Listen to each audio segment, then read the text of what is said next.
So guys, ayun, last stop natin. Dito tayo naman sa ano, sa Jabal Idlib. Okay. So ayan.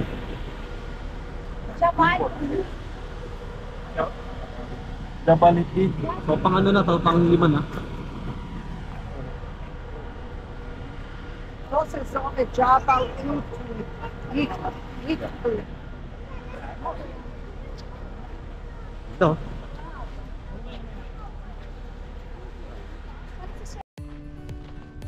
So guys, ito namang pupuntahan natin ngayon. Okay.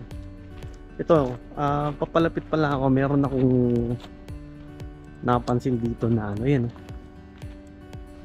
Actually, nakita ko na sa picture lang, pero ito, personally ito, makikita na natin. Yan o. Guys, yan o. Tignan mo. So magtataka ka rito kung bakit or kung paano yan nahati, yan ganyan o. Tignan nyo guys o. Yan o.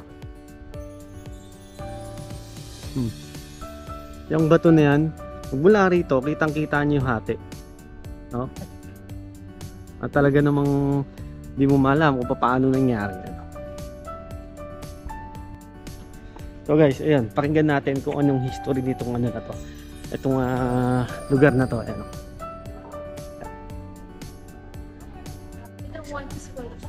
Yeah, starting. Okay, so this is our last stop. Please feel welcome to take up your shoes, enjoy the sight, have a seat if you want. What is the first thing that you feel when you first arrive? Cool. It's cool, yes. It's always cool because of the breeze that coming from this side. It's always like this, even in summer. And it's also shady, and it's high point at Hegra, so you can see the whole city from here. So it was perfect and wise of the Nepatian to curve their Diwan here. The Diwan is like a meeting place for the elite member of society. They will gather for their political and tribal. So guys, ayun o. So ito yung pinaka dulo itong rock formation na to.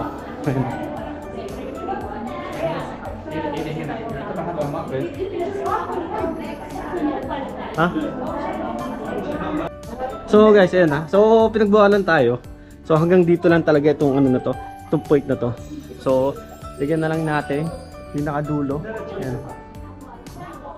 Okay. Thank you. Thank you, mas. Thank you. Thank you. Okay. So yun. So guys, ayun ha. Okay. Ito. Legend ha, storm na tayo sa ano.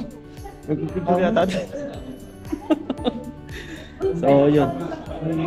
Oh, dami naman ng picture.